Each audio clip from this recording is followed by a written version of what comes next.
Movie start होती है जहां हम जमींदार रतन कुमार को देखते हैं। वो अपने खेतों पर आए होते हैं अपनी फसल का मुआयना करने के लिए। यहाँ पर उनके सभी नौकर उनको देखते ही उनके पास आ जाते हैं।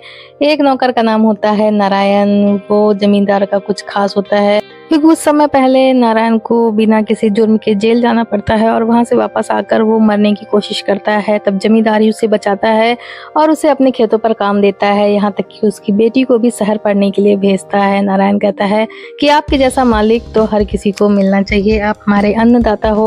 और यहाँ हमें पता चलता है कि जमींदार बहुत ही दयालु और सभी की मदद करने वाले होते हैं। जमींदार नारायण से उसकी बेटी के बारे में पूछते हैं तो नारायण बताता है कि आपकी दया से उसने टीचरी की पढ़ाई पूरी कर ली है और कल की ट्रेन से ही वो वापस आ रही है।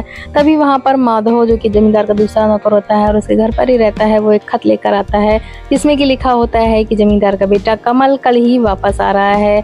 और सभी लोग ये बात सुनकर खुश हो जाते हैं। जमींदार अपने घर की तरफ निकल जाते हैं। दूसरे दिन हम गायत्री को देखते हैं जो कि स्टेशन पहुंचती है तो उसकी ट्रेन छूटने वाली होती है। उसके पास 3rd क्लास का टिकट होता है पर वो जल्दीबाजी में 1st क्लास में ही चढ़ जाती है। इस डिब्बे में पहुंचते ही वो देखती है कि एक आदमी पहले से ही उस डिब्बे में होता है। वो उसे माफ़ी मांगती है और कहती है कि जल्दीबाजी में मैं इस डिब्बे में चढ़ गई हूँ, दूसरे स्टेशन पर उतर जाऊँगी, अगर ऐसा नहीं करती तो ट्रेन छूट जाती।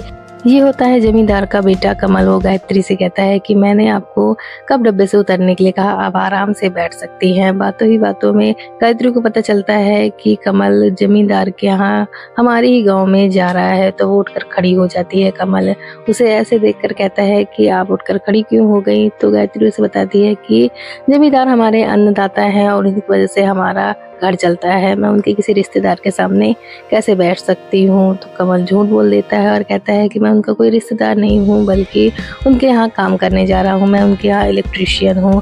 पहली ही नज़र में कमल गायत्री को पसंद करने लगता है। स्टेशन आ जाता है तो गायत्री उतर कर जाने लगती है। कमल उसके पास आता है और उससे पूछता है कि हमारी मुलाकात फिर कब होगी। गायत्री कहती है कि ट्रेन की मुलाकात ट्रेन तक ही रहने दीजिए। इतना कहकर गायत्री वहाँ से चली जाती है। माधव आता है और वो कमल को अपने साथ घर लेकर आता है। कमल के पिता उसे देखकर बहुत खुश होते हैं। इधर गायत्री भी अपने पिता नारायण के पास गाँव में पहुँच चुकी होती है। नारायण उसे कुछ खाने पीने को कहता है तो गायत्री कहती है कि पिताजी ट्रेन में ही भूख मर गई थी। गायत्री भी कमल को पसंद करने लगती है। दूसरे दिन हम देखते हैं कि गायत्री पानी भर रही होती है तालाब पर। तभी वहाँ पर कमल आता है और वो गायत्री से बात करने लगता है। वो कहता है कि कल रात में मुझे ट्रेन में किसी ने ऐसा तीर मारा कि मेरे दिल के टुकड़े हो गए। गायत्री कहती है कि आप तो इलेक्ट्रीशियन हैं, जिस तरह से तारों को जोड़ते हैं वैसे ही अपना दिल भी जोड़ लीजिए। इतना कहकर गायत्री वहाँ से जाने लगती है तो कमल उसे कहता है कि हमारी मुलाकात फिर कब होगी, यहाँ पर या फिर सामने वाले बाग में। गायत्री कहती है ना यहाँ ना सामने वाले बाग में। कमल कहता है मैं आपके गाँव में मेहमान हूँ, आपको मेरी बात माननी चाहिए। इसके बाद हम जमींदार को देखते हैं जो कि अपने नौकर माधव से पूछ रहा होता है कि कमल कहाँ गया है। तभी वहाँ कमल आ जाता है। जमींदार उसे देखकर कहता है कि आज तो तुम अकेले बाहर गए थे, पर अब जब भी बाहर जाना तो किसी न किसी को साथ लेकर जाना। कमल कहता है कि क्या बड़े लोगों की यही निशानी होती है कि हमेशा कोई ना कोई गुलाम साथ में रहे। कमल कहता है अब तो जमाना बदल चुका है, अब तो एक राजा की शादी प्रजा की लड़की से हो जाती है। जमींदार गुस्सा होता है और कहता है कि अगर यही तुम्हारा नया जमाना है तो इसे तुरंत बदल दो। ऐसा नहीं हो सकता कि एक नौकर की बेटी शादी एक राजा के साथ हो जाए।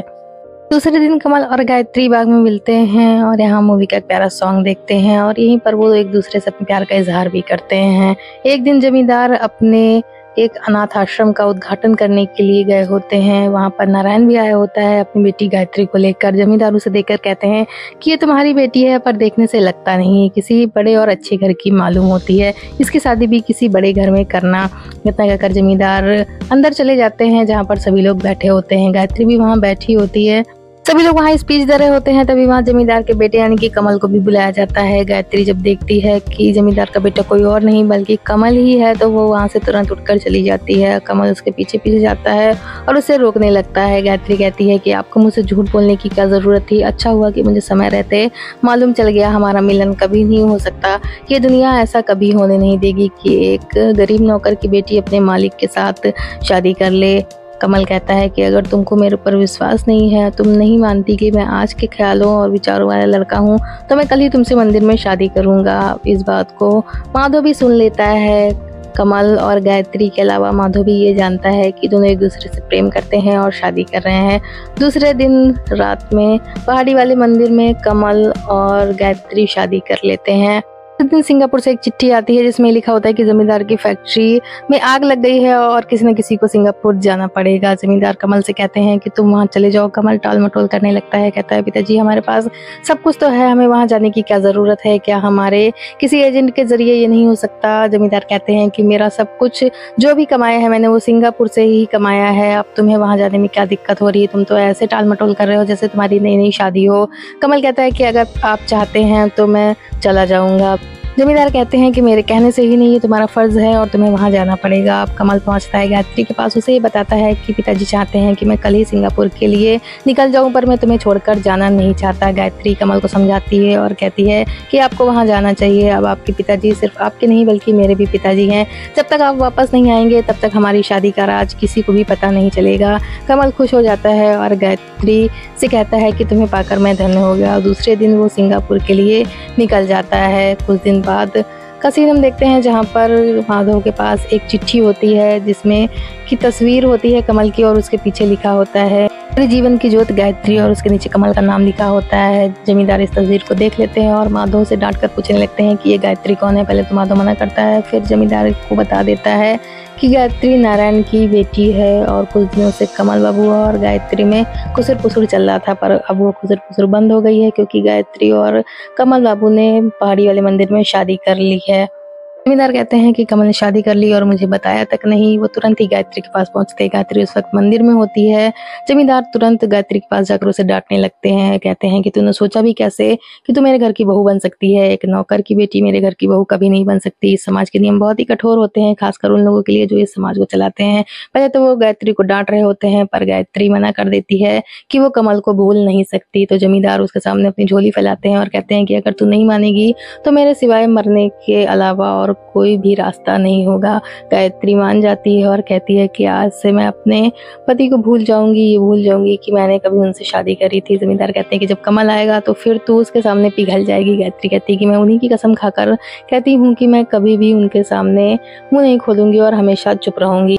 अब गायत्री एक दिन अपने पिता के लिए खेत में खाना लेकर गई होती है, वापस आने लगती है तो वहीं उसे चक्कर आता है और वो वहीं पर गिर जाती है। तभी गांव की एक औरत आकर उसका हाथ देखती है और बताती है कि ये लड़की तो माँ बनने वाली है। अब ये खबर पूरे गांव में फैल जाती है कि नारायण की बेटी बगैर ब्याही ही माँ बनने वाली है। वो अपने घर में होती है। नारायण उससे बार बार पूछ रहा होता है कि मुझे उसका नाम बता दे जिसने ये पाप किया है। तभी वहाँ जमींदार आता है। नारायण उसके पास जाकर रोने लगता है और कहता है गरीब के पास सिर्फ इज्जत की चादर होती है और आज वो भी मैली हो गई है।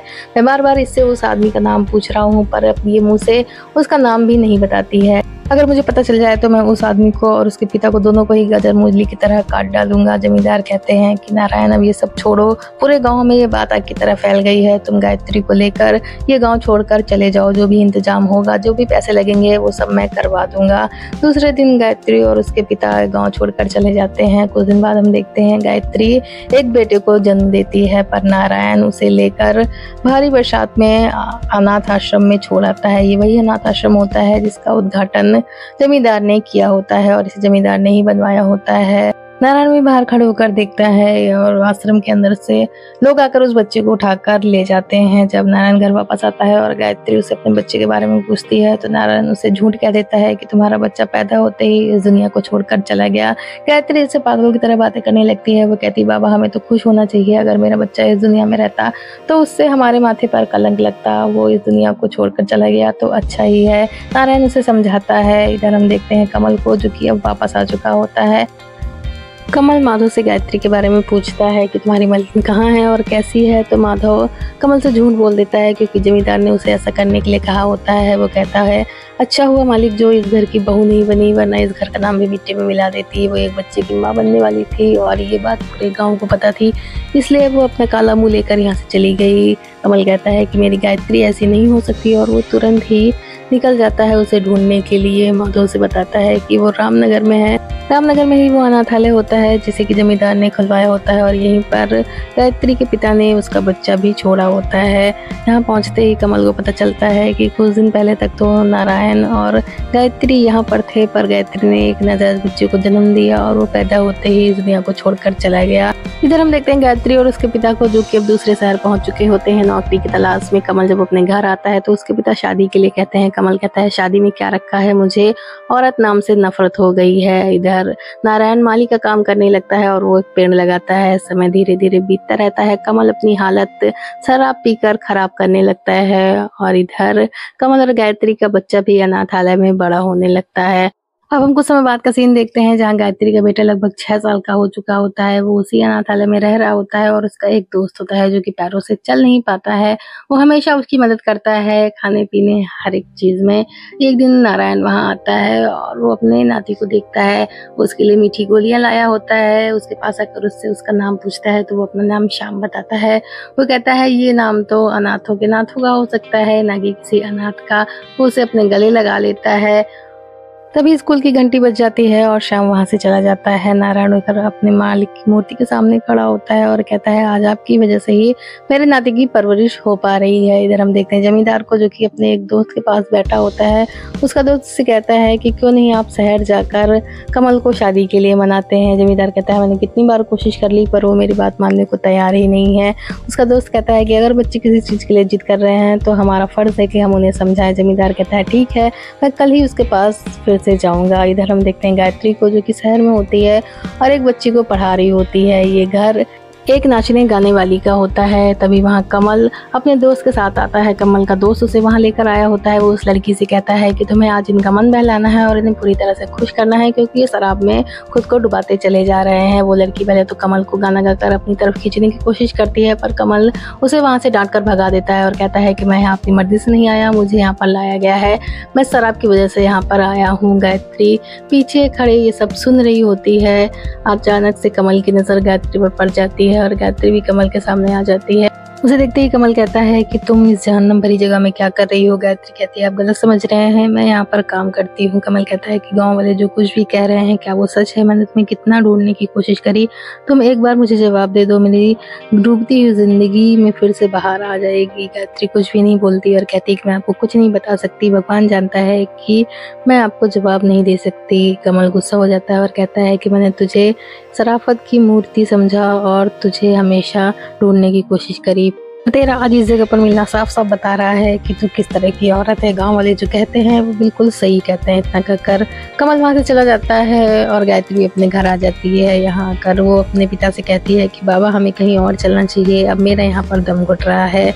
नारायण उसे लेकर फिर से रामनगर आ जाता है, क्योंकि यहाँ पर शाम के स्कूल में एक टीचर की ज़रूरत होती है और गायत्री वैसे भी बच्चों को पढ़ाती है। यहाँ पर आकर वो अपना इंटरव्यू देती है तो उसे नौकरी पर रख लिया जाता है।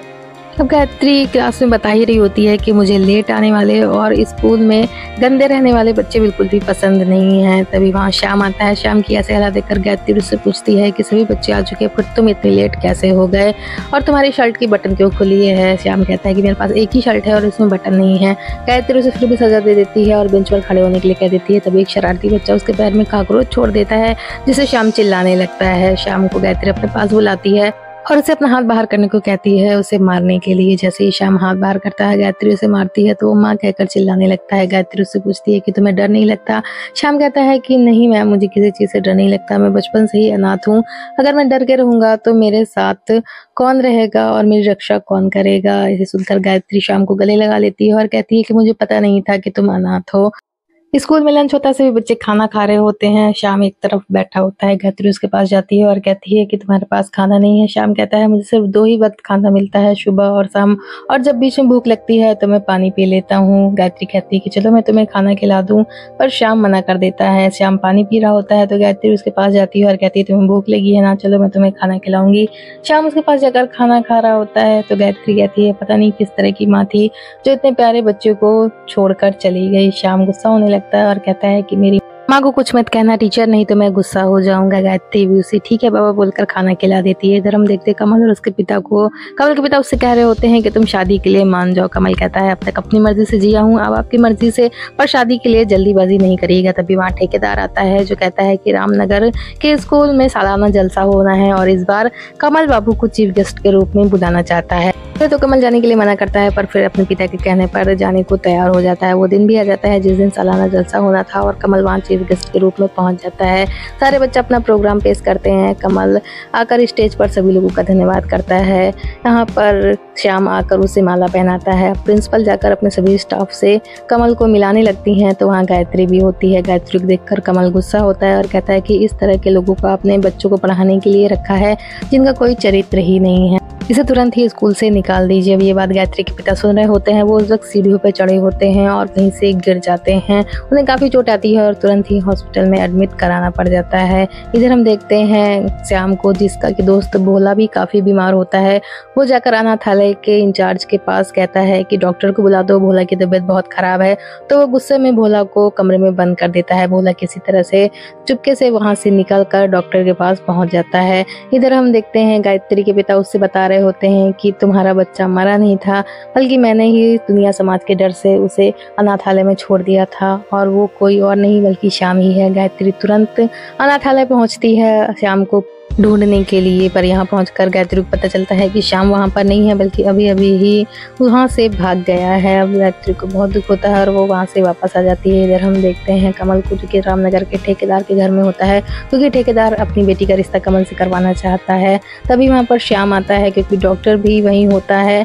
श्याम डॉक्टर से कहता है कि मेरे दोस्त की तबीयत बहुत ख़राब है, आपको भी मेरे साथ चलना होगा। डॉक्टर मना कर देता है, तो श्याम कमल से कहता है, वो कहता है कि आप तो बहुत ही अच्छे आदमी हैं, आप डॉक्टर साहब से कहिए कि मेरे दोस्त को बचा ले। श्याम के कहने पर डॉक्टर और कमल श्याम तीनों ही पहुंच जाते हैं अनाथालय। इधर देखते हैं गायत्री को, जो कि अपने पिता से बता रही होती है कि श्याम वहाँ नहीं है, वहाँ से भाग गया है, शायद मेरी किस्मत ही ख़राब है। इधर हम देखते हैं श्याम को, जो कि अपने दोस्त के पास होता है और डॉक्टर उसका चेकअप कर रहे होते हैं। कमल उस केयरटेकर को डांट रहा होता है कि इस तरह से तुम बच्चों का ध्यान रखते हो, इसीलिए तुम्हें पिताजी ने यहाँ पर रखा है। इधर हम देखते हैं श्याम के दोस्त भोला को, जो कि वो अपनी आखिरी सांसें गिन रहा होता है। वो श्याम से कहता है कि मुझे एक बार वही गाना सुना दे, जब मैं भगवान के पास जाऊंगा तो उससे ज़रूर कहूँगा कि श्याम के माता पिता को उसके पास वापस भेज दे। श्याम मेरा बहुत ही अच्छा दोस्त है। इतना कहते कहते भोला यहाँ को छोड़कर चला जाता है। श्याम कमल के गले रखकर रोने लगता है। कमल कहता है कि तुम बहुत ही अच्छे बच्चे हो और अब तुम मेरे साथ मेरे घर में रहोगे। पहले तो श्याम मना करता है, पर फिर वो कमल के साथ उसके घर चला जाता है। इतना बड़ा घर देखकर श्याम को बहुत आश्चर्य होता है। वो कहता है कि यहाँ पर तो मेरे पूरे अनाथालय के बच्चे रह सकते हैं। तभी वहाँ कमल के पिता आते हैं और कमल के पास बच्चे को देखकर बोलते हैं कि तुम किसी को भी उठाकर घर में ले आते हो, ये अगर बच्चा यहाँ पर नहीं रह सकता। अब कमल गुस्सा होता है और कहता है कि अगर इस बच्चे के लिए यहाँ पर जगह नहीं है तो मैं भी यहाँ नहीं रहूंगा और ये घर छोड़कर चला जाऊंगा। श्याम कमल को समझाने लगता है, कहता है कि आपको अपने बड़ों की बात माननी चाहिए, दादाजी आपसे जो कह रहे हैं आपको वो सुनना चाहिए। कमल के जाने की बात सुनकर जमींदार श्याम को वहाँ रखने के लिए तैयार हो जाते हैं। अब रात में हम देखते हैं कमल अपने कमरे में होता है और शराब पी रहा होता है। अचानक से श्याम की नींद खुलती है, तो वो कमल को मना करता है और कहता है कि आपको ये सब नहीं पीना चाहिए। कमल गुस्सा होता है और कहता है कि मैं किसी की बात नहीं सुनता, और वो श्याम को 2-4 झापड़ लगा देता है। श्याम वहाँ से भाग जाता है रोते हुए और कमल वहीं गिर जाता है। जब सुबह होती है, कमल को होश आता है, तो वो श्याम को इधर उधर ढूंढने लगता है। बाहर जाकर देखता है तो श्याम घर छोड़कर जा रहा होता है। कमल उसके पास जाता है और उससे माफी मांगने लगता है कि मैंने कल रात में तुझे मारा। श्याम कहता है कि आपने नहीं मारा, जो लाल पानी आपने पिया था उसी की वजह से आपने मुझे मारा। कमल ये सुनकर रोने लगता है और कहता है कि मेरा सगा बेटा भी होता तो मुझसे इतना प्यार नहीं करता। श्याम कहता है कि आपको ये सब लाल पानी पीना छोड़ना होगा, और वो वापस से कमल के साथ अंदर आ जाता है। अंदर आते ही कमल के पिता उससे कहने लगते हैं कि कुछ दिनों बाद एक बहुत ही शुभ मुहूर्त पड़ रहा है, तुम कहो तो ठेकेदार की लड़की से उसी दिन तुम्हारी शादी पक्की कर दूं। कमल मना करता है, तो जमींदार कहता है कि मैंने तुम्हारी सारी बातें मानी, तुम इस लड़के को घर में ले आए, घर में आते ही इसने मुझे दादा कहना शुरू कर दिया, मैंने सब माना, पर तुम मेरी एक बात भी नहीं मानोगे। श्याम कहने लगता है कि आप भी अपने पिताजी की बात मान लीजिए, मैंने भी आपकी सारी बात मानी है और मुझे भी एक माँ मिल जाएगी। कमल श्याम के कहने पर बात मान जाता है और शादी के लिए हाँ कर देता है।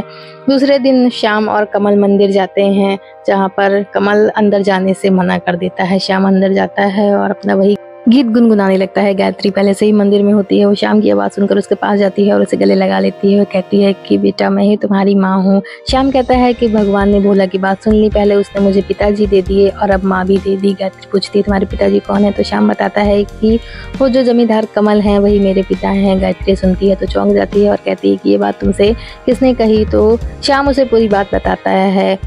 कि वो किस तरह से कमल से मिला और कमल ने उसे अपना बेटा बना लिया। गायत्री कहती है कि तुम बाहर जाकर अपने पिता को बिल्कुल भी मत बताना कि मैं तुमसे मिली थी और मैं तुम्हारी माँ हूँ। श्याम वैसा ही करता है, वो बाहर जाता है और कमल के साथ वापस घर चला जाता है। गायत्री पीछे से देख रही होती है और कहती है कि मेरे लिए इससे ज़्यादा सुख का क्षण और कोई नहीं हो सकता। अब हम देखते हैं वो दिन भी आ जाता है जिस दिन की कमल की शादी होनी होती है। सभी लोग घर में तैयारियों में लगे होते हैं। तभी वहाँ पर श्याम आता है और वो कमल से कहता है कि मैं अभी जाकर अपनी नई माँ को देख कर आता हूँ। इधर हम देखते हैं गायत्री को जो कि मंदिर में बैठी रो रही होती है और कहती है कि मैंने अपना वचन निभाया, पर आज मुझे ये शादी की सहनाइयाँ सुनकर पता नहीं क्यों दुख हो रहा है। श्याम उस लड़की के पास पहुँचता है तो वो श्याम को डांटने लगती है। श्याम कहता है कि तुम बहुत ही गंदी माँ हो, मैं अपनी टीचर माँ के पास जाऊँगा। अगर वो मुझे इस तरह से डांटते हुए तुम्हें देख लेती तो तुम्हारी चटनी बना देती। तभी वहाँ पर ठेकेदार आता है और वो भी श्याम को डांटने लगता है। श्याम कहता है कि मैं तुम्हारी शादी अपने पिताजी से हरगिज नहीं होने दूंगा, तुम बहुत ही गंदी हो। इधर हम देखते हैं कि ठेकेदार अपनी बेटी से कह रहा होता है कि ये शादी हो जाने दो, उसके बाद जमींदार की सारी दौलत पर हमारा कब्जा होगा। अब ये बात जमींदार यानी कि कमल का पिता सुन लेता है और उसके सामने ठेकेदार और उसकी बेटी की असलियत आ जाती है, पर वो वहां से बगैर कुछ बोले ही चला जाता है। इधर हम देखते हैं शाम को जो कि अपनी टीचर माँ को ढूंढते हुए हॉस्पिटल पहुंच जाता है और यहाँ पर उसे वही टॉफी वाला बाबा मिलते हैं। वो उनसे कहता है कि तो तुम ही हो मेरे टीचर माँ के पिताजी और तुम ही मेरे नाना जी हो। मेरी माँ से कह देना कि आज मैं उनकी शादी अपने पिताजी से करवाने वाला हूँ और वो तुरंत ही महल की तरफ आ जाए। इतना कहकर श्याम वहां से जाने लगता है तो नारायण उसे रोकने के लिए उसके पीछे पीछे भागता है। अब गायत्री वहां आती है तो उसे पता चलता है कि नारायण श्याम के पीछे गया है तो वो भी महल की तरफ दौड़ने लगती है। इधर हम देखते हैं ठेकेदार को जो कि जमींदार से कह रहा होता है कि वो नन्हा सा बच्चा सबकी बेइज्जती करता फिरता है, आप पहले ही सारी दौलत मेरी बेटी के नाम कर सकते हैं तो कर दीजिए, मुझे पूरा भरोसा हो जाएगा। जमींदार कहता है कि तुम्हें मेरी बात पर विश्वास नहीं है, हमारी जुबान बहुत ही पक्की होती है।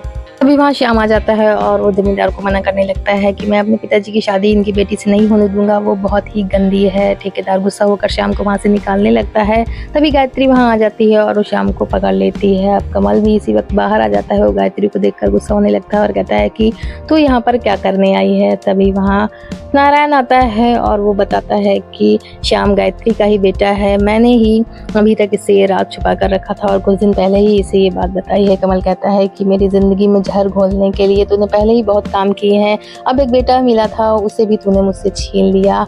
अब ये भी बता दे कि इस बच्चे का बाप कौन है। गायत्री रोने लगती है और कहती है कि मैंने अपना वचन निभाने के लिए आज तक किसी को भी नहीं बताया कि इस बच्चे का बाप कौन है। इस दुनिया में सिर्फ एक ही इंसान जानता है कि इस बच्चे का बाप कौन है। मेरे साथ ही ये राज इस दुनिया से चला जाएगा, मैं किसी को भी नहीं बताऊंगी कि इसके पिता कौन है। तभी वहाँ पर जमींदार आता है और सबको चुप कराने लगता है। वो कमल से कहता है कि गायत्री बिल्कुल निर्दोष है, श्याम तुम्हारा ही बच्चा है और गायत्री मेरी बहू है। मैंने ही अपनी झूठी शान शौकत रखने के लिए गायत्री से वचन ले लिया था ताकि मैं इस दुनिया में अपनी शान और अपनी दौलत को आराम से चला सकूं। गायत्री ने अपना वचन ऐसे निभाया है कि आज उसने मेरा ही सर झुका दिया है। वो सबसे माफी मांगने लगता है, हम सबका असली गुनहगार मैं ही हूँ। अब नारायण जमींदार के पैर छूने लगता है तो वो उसे गले लगा लेता है। इधर हम देखते हैं ठेकेदार को जो कि गुस्सा हो रहा होता है और जमींदार से कहता है कि तुम्हें अगर यही सब करना था तो तुमने हम लोगों के साथ संबंध क्यों जोड़ा, क्यों ये शादी का झूठा नाटक किया। ठेकेदार वहाँ से गुस्सा होकर चला जाता है। अब शादी का मुहूर्त हो जाता है और जमींदार कमल और गायत्री की शादी करने के लिए कहता है।